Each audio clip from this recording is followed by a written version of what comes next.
Hello and welcome to the final session of the Warnell Majors Institute. This session will be talking about unhappy marriages in the 19th century. So today we'll be talking about one of the products of those unhappy marriages, divorce. Now, divorce has always existed in the United States. It has, of course, become more common and more easily accessible and more affordable. The image you see here is a playbill for a play entitled Divorce, which was released in the 19th century, which just kind of, I think, gives you a good idea of exactly how in the public mind the issue of divorce was. It was quite an issue of debate and of legal debate, as well as public and moral debate, and people from the church to the state were all involved. Now, today I wanted to show you a little bit of what we'll be going over because we're going to cover a lot of ground. We'll talk a bit about what marriage looked like in the 19th century, as well as the role of women in that marriage. We'll also talk about how divorce changed over time, including gaining more grounds and the laws and accessibility changing over time, as well as over the United States' overall area. And finally, we'll wrap up with a discussion of how the issue of divorce contributed to overall women's rights, which led, of course, into the 20th century, where women eventually gained the right to vote in America. First, like I said at the beginning of this video, the divorce has always been available in America. It has also, of course, always been contentious, but it has always been available. I just want, if you walk away with anything, I want you to know that divorce has always been a reality. There are, of course, not very many stats on this. It can be very difficult to track divorce, especially with unofficial marriages or with common law marriages. If those marriages separate, there is really not any legal background for them to be recorded. But in early America, the most common grounds for divorce were adultery for men and desertion for women. So men would sue their wives for divorce because they accused them of adultery, and women would sue because they accused their husbands of desertion, or essentially the inability to provide. The stats on this are still very difficult to track because they were not very common in early America. They were hard to get, and there weren't very many grounds, just these two. Now, in modern America, we have very, very expanded grounds. You can, I think, get a divorce for practically anything. And the rate of divorce and the accessibility of divorce has also risen quite high as compared to early America. Now, what we'll be talking about today is that middle period, that 19th century, when divorce was going from very rare and hard to get to very accessible, and the public discourse that went along with that, because it was very contentious. I want to make a quick note before we move on, though, that when I'm talking about marriages and divorces today, I'm going to be mostly talking about white marriages and white divorces. During the 19th century, Black people were often enslaved, and enslaved marriages were not considered official. They were, for that reason, then very difficult to track and also very difficult to divorce, because if you don't have an official marriage, then you cannot legally sue for divorce. Another issue facing Black marriages, especially in the early 20th century when a majority of Black people in America were enslaved, was the issue of sometimes Black people would be married abroad. This might be considered a form of unhappy marriage because they were not really living together, they were not cohabitating, but they might still be married in the eyes of their enslaver or in their own eyes. These abroad marriages where someone on one farm is married to someone on another farm, so they don't live together, were very common, particularly in the Deep South. So that just kind of a note that we'll be talking mostly about white marriages, because white people were the ones who most often had access to divorce as a recourse to end their unhappy marriage. So I mentioned we were going to be talking about what exactly marriage looked like in the 19th century, and for particularly middle class and upper class white people, marriage looked very much like the European model, except that they added in this cool thing called Republican motherhood. We talked a bit about Republican motherhood in our last session about poverty and how poor women did not have as much access to this concept of like ideal womanhood and Republican motherhood. But the idea here is that women are the moral drivers behind society. Their role in a marriage and as mothers is to bring up like good citizens. They're supposed to instill people with good morals. And this reason is one of the reasons why divorce was so contentious, because divorce was seen as immoral, and women getting a divorce were seen as no longer really able to guide their children because they themselves were no longer moral. So divorce was seen as really disrupting the family, not only in a physical sense by removing the parents from a single habitation, but also in a very spiritual sense because it was disrupting the republic. The legal aspect of marriage, though not just the ideal, was something called coverture, and you can see that written here.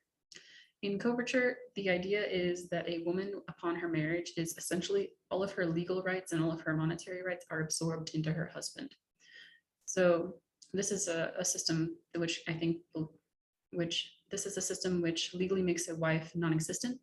All of her wealth and all of her really rights go to her husband. He is her representative, and she is just kind of supposed to be his wife in the home. This legal reality was much more of a stringent thing than the ideal of Republican motherhood, but of course there is some give in this as well. Nothing is ever hard and fast entirely. And this idea of Republican motherhood and also of coverture is something that eventually would contribute to the later women's rights movement, which we'll be getting back to at the end of this video. This here on the screen is a quote from Eleanor Majors, who is the daughter of Alexander Majors, one of our historic characters from the Majors, the Warnell Majors houses. She says, "We have needed one little responsibility through all the ages to make us full-fledged human beings. The movement for equal franchise on the part of women is largely due to their maternal instinct, their hearkening to the moral motherhood. There is a vast army of unprotected people in community life who need care and protection to develop the best there is in them, and so eventually to realize to its fullest meaning the brotherhood and sisterhood of man." She said this in 1911, but it still speaks to the 19th century values of Republican motherhood, and eventually how women would take that and apply it to the rest of society, trying to argue that they needed rights in order to essentially take care of the rest of society, develop that community life and protection for everyone. Here you can see an image which I think is just excellent. It's called The 7 Stages of Matrimony, and it speaks to just how common the idea of divorce and of unhappy marriages was in the 19th century. You can see that the 7 stages of matrimony eventually end in fighting and in an eventual divorce with a bill of cost. But of course, before that, there is supposed to be love and marriage and children. Now, in the 19th century, people acknowledged, as they always had done, that divorce was a reality, that it existed and could be gotten. The question really was who qualified for that.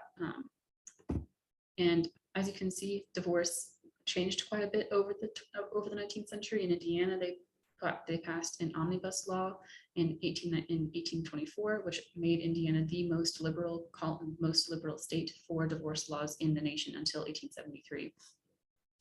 Indiana then, like other places in the West, as America expanded westward, became what is known as a divorce colony. One of the most famous divorce colonies, if you read April White's book, is Sioux Falls in South Dakota. It was quite famous, especially in the 1880s and 1890s, for having very liberal divorce laws that allowed people to sue their spouse for divorce after just 90 days of residence in the state. So women would essentially travel to these places, establish a residency, and then eventually, when they had met the residency requirements, sue their spouse for divorce. Eventually, these grounds expanded, and each state had different grounds for divorce as well as different residency requirements.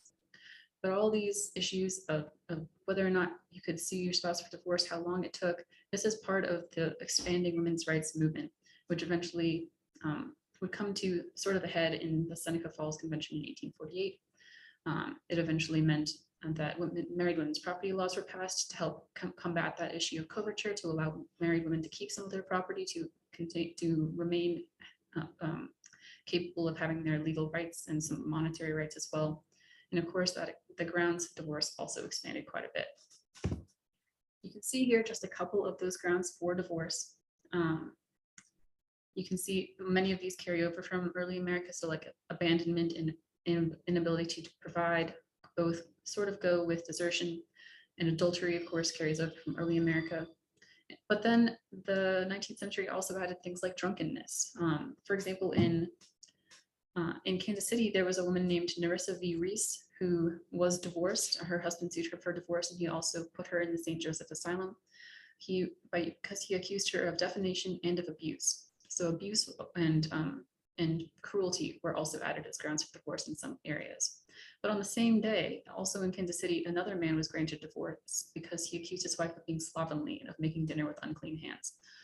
Both of them were granted these divorces, so you can see that the grounds for divorce were expanding. Divorce was becoming more accepted. But still, even in Kansas City, which had these kind of more lax laws than other places, such as South Carolina, which did not allow divorce for any reason, even here, people in the public very much disapproved of divorce. The Kansas City Daily Journal of Commerce wrote in 1867 that divorce was a sensational way for couples to get a little glory and for the community to hear their dirty laundry. And of course it was, but for many of these people who were stuck in unhappy marriages, it was also just the best thing that they had to improve their lives, to improve their situation and their mental state. So you can see that the grounds for divorce have significantly widened, but that still the public debate was raging on about divorce. And I hope that this kind of gives you a good idea of how divorce has changed over time and how divorce it was seen in the public mind as well. Thanks for listening, and I hope that you enjoy this session of the Warnell Majors Institute.